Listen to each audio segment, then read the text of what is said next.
bio, not only did she break pretty much every single collegiate fast pitch pitching record, she went on to make the Olympic team, and we talked about this the other night, young ladies.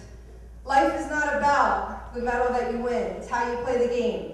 And I can't think of a better performance, and I've watched every single Olympic softball event. I was there in Atlanta and I was there in Sydney. And I've never seen a better performance than the pitching of Monica Abbott in the games in Beijing. So without further ado, Olympic medalist Monica Abbott. Kind of been on a little bit of a roller coaster ride this whole past, I want to say, 2 years. So I was trying to think of, what can I tell them that they haven't heard already, or what can I say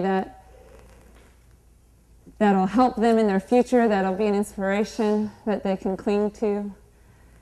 And I wasn't really sure, I still wasn't really sure what I was going to say, but I thought I would just kind of share a little bit about myself and how I got started playing softball, and just where kind of like the journey this past couple years have been for me and on the Olympic roads.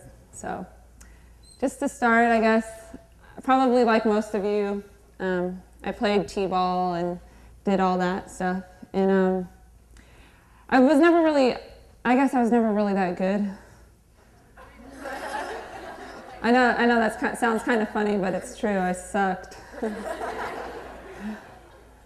I used to play my sister, older sister, her name's Jessica. She was legit. She was so good. She could hit home runs, doubles all the time. She was the number 4 hitter. She pitched, she played first base. She'd be the shortstop, because when you're little, that's the cool position. Usually, they stick the not so good people in the outfield. When you're young, when you're 8 or 9. So I was in right field. So I don't know what it was. I just didn't quite get it very, very well. I stand in right field and just go, hey, batter, come on, throw a strike. Probably struck out a lot. I don't really remember that much about hitting the ball. But one day my sister found this pitching coach, and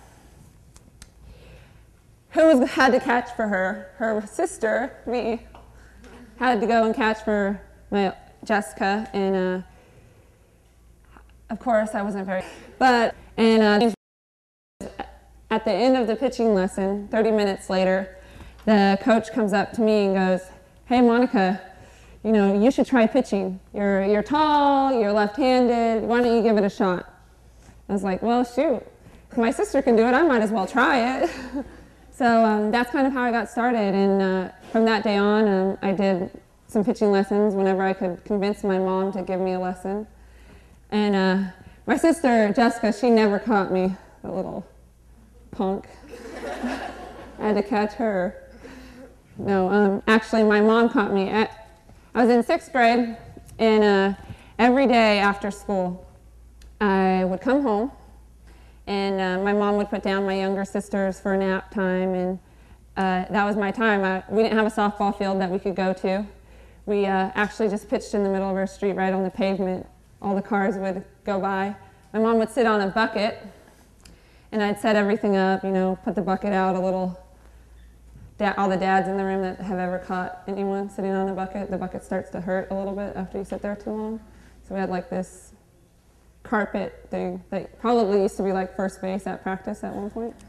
So we put the carpet on. My mom would throw me ground balls and pop-ups, and I would pitch to my mom almost every day after school. It was ridiculous how much we went out there. Cars would be passing, and the dents are still in our front door from when my mom missed the ball.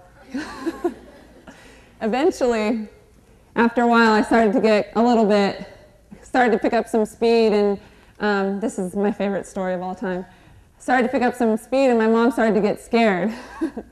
So my mom's sitting on the bucket. We're in the middle of the street, and I throw the ball. Pow! My mom goes, ah! She catches it, and then she goes, ah! Again, because she caught it. So I don't think she ever saw the ball when she caught after a while. So like before I even pitched the ball, she just started screaming. I don't know, and then so after about a month of that, we're like, okay, we got to find someone else to catch for you. But I've been really fortunate to have some important people in my life to be able to work out, catch for me, and just help me get better. But I think that's where it starts. It all starts at practice. You know, each of you have your own unique story that has got you to where you are today. But don't ever think that the little things that you've done your entire life should change, because each day that I went home after school, I would go home and pitch. You know, it was a habit. I would go home and practice probably 4 to 5 times a week. Each day, like from this day forward, every day I feel like I have to go out and pitch. I don't pitch, I feel weird, you know. So, but it's doing those little things, it's doing the things that you don't think are going to matter in the long run. So it's not going through the motions, it's being able to find a way to make every little thing you do count, whether it's just taking short hops before every game, or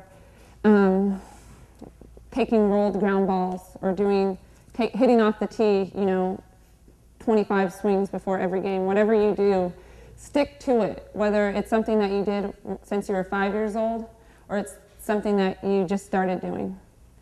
The same pitching drills that I started that taught me how to pitch, I still do them every day, every time I pitch, before every game.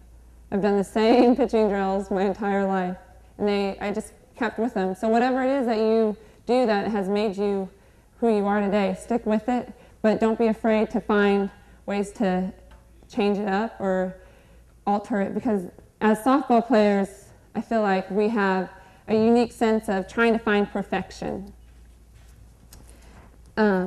Just perfection in the game. That's what this softball's about. It's about throwing, you know, that perfect pitch, or getting that perfect hit.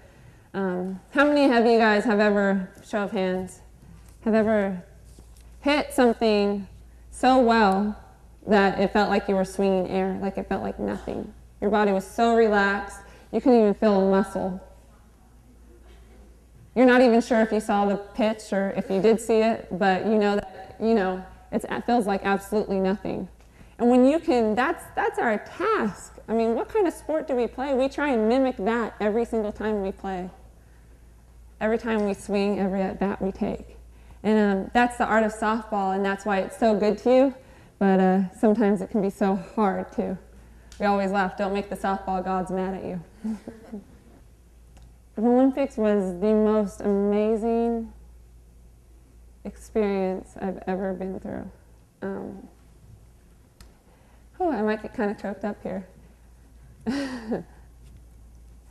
There's absolutely nothing like it. It's everything that you think it's going to be, times 10. You know, you watch it on TV, you read about it when you're little, and then you go there. Then I went there and was like, wow, this is even better than I thought it was going to be. And I was really able to enjoy a lot of things there. The experience of being at the Olympics, the little moments, watching Michael Phelps walk through the dining hall after his 5th race looking exhausted, or you know, seeing teams come out strong, seeing people have their personal best at what they do, their personal best at the Olympic Games. Having high hopes coming into the game, have their personal best, and coming up short for a medal. And still being happy, being like, hey, you know what, I went out there, I left it all on the field, I did everything that I could, and I came up short, but I'm walking away knowing that I have no regrets, that I did my job, I represented my country, and was able to do that to the best of my knowledge. In closing remarks, I just want to say thank you to all of you for coming out and listening to me talk. And being so supportive of softball and of the U.S. team and of myself. I wish you guys the best of luck. Keep working hard, and don't ever let anyone tell you you can't do something, because they don't know anything about you. That's it.